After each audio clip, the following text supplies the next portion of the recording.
Welcome to Navigating Change, everybody. My name is Pete Wright, and I'm here once again with Howard Teibel. Howard, hello.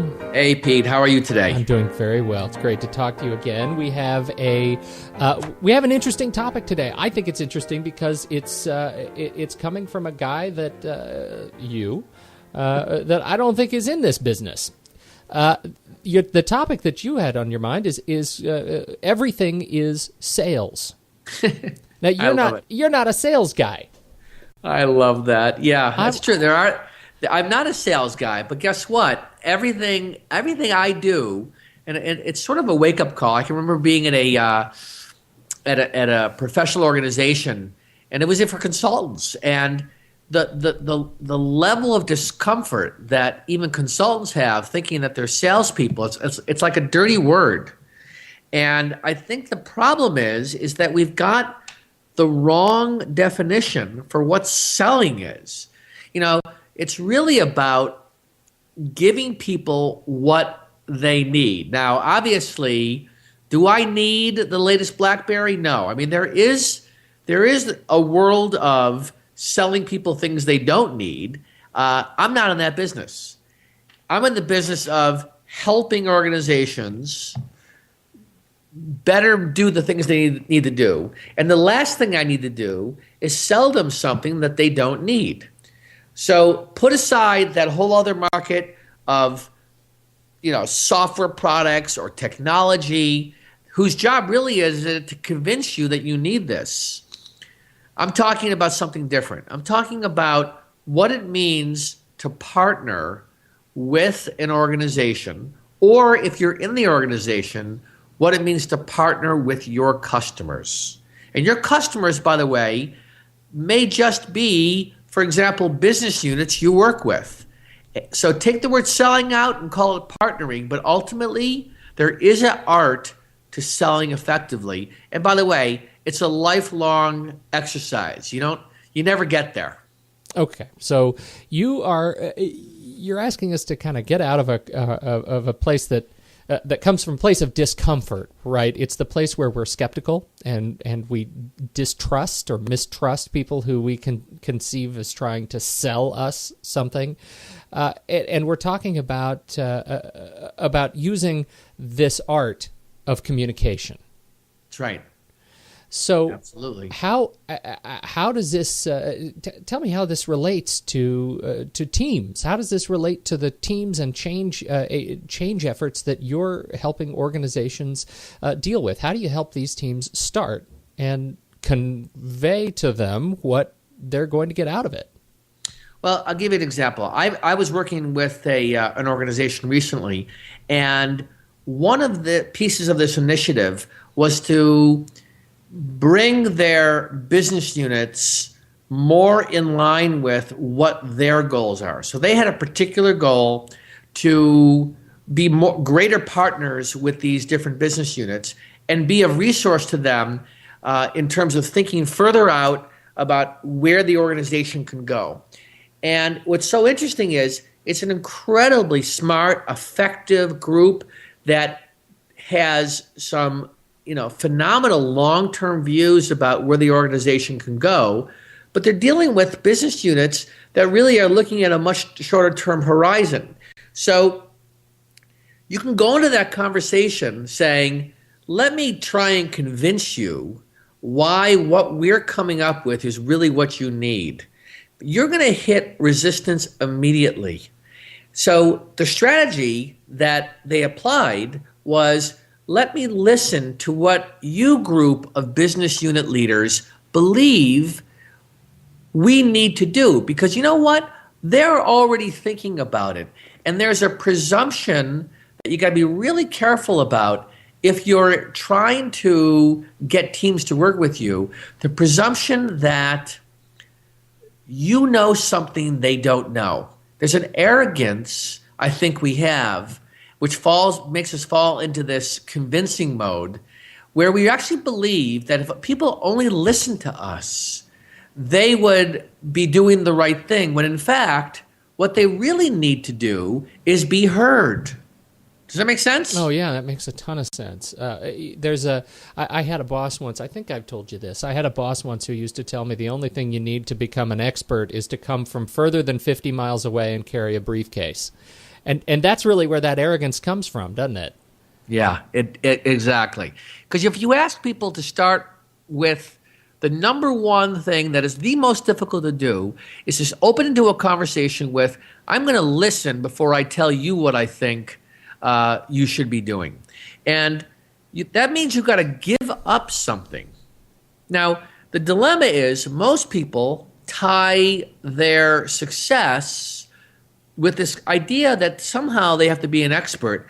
And at least my definition of being an expert is not that I know everything, but it's really that I know enough to be able to partner with you in a conversation or in an initiative. Obviously, you have to have enough background. But when you bring experts to the table and your customers or whoever you're working with defer to the experts, I can tell you that's the single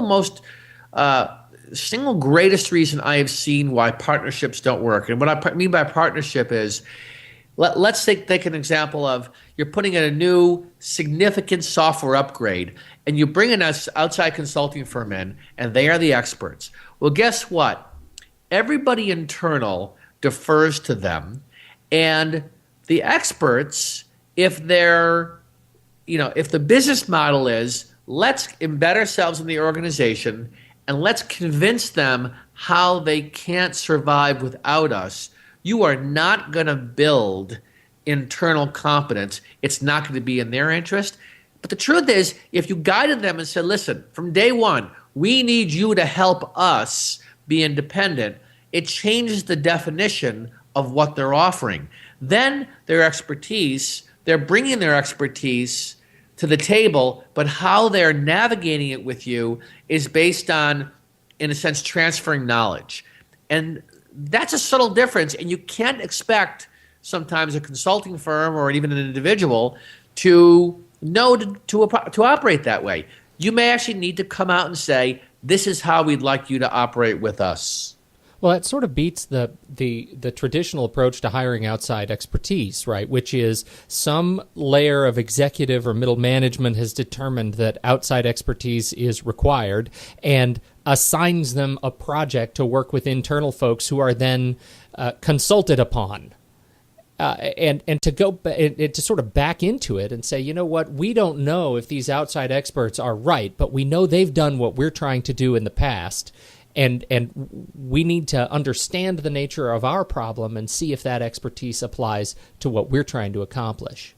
And you know what? Sometimes if you think about the motivation of bringing outside expertise, if you're bringing in the top 5 consulting firms in the country recognized by everybody, you're doing it also to make a statement for senior management. We're using the best, and if sometimes when that's going on, you are looking for them to tell you what to do.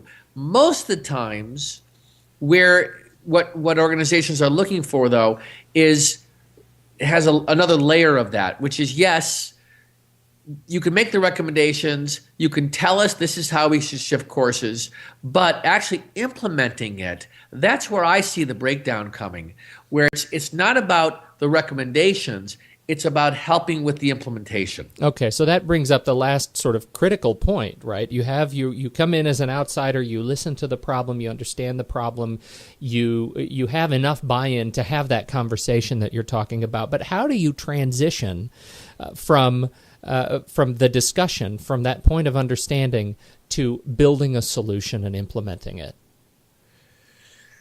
Well, that's interesting. We're moving into an interesting area because we're sort of moving off the broad category of this idea of selling. But what's interesting about your comment is, as I move to what I mentioned, which was implementation, mm-hmm. I think that's where having explicit conversations about expectations is key. And you can't wait until the end to do it. So the whole idea of transitioning out, getting your work done what does it mean that we're going to be successful in our partnership? And defining that up front and not waiting until later on to see where those gaps are. So from an implementation standpoint, I think the breakdown comes. And I can tell you, I'm often in that situation where I have to explicitly voice, what does it mean? Where do you want to be after we're done? Obviously, as a consultant, we're always looking for more business. And I think that's where it really is up to the integrity of the person or group being brought in to say, how do we really serve the organization? I think it really starts with setting expectations up front and then doing the work to support that, which means you're transferring knowledge. Now, some consultants or consulting firms' goal is not to transfer knowledge. That is the business that I'm in. Now, and I'm not saying it's always easy. Sometimes when we're done, they are not necessarily better off than they were. I mean, it does happen. We all have been in consulting arrangements where that's happened. To get back to the earlier point here, because it sounds a little bit like we're focusing on, if you were listening here and you're working in a department, that we're talking about how to be a better consultant. What we're really talking about here, if you use consultants or outside resources or even a team concept, is what does it mean for you to articulate what your needs are? So whatever resources you get brought in for a project, the key is to make sure that the people that are on the team understand where we're trying to get to, who needs to own the results in the end, and how are we going to make sure that happens? And someone needs to be responsible for that.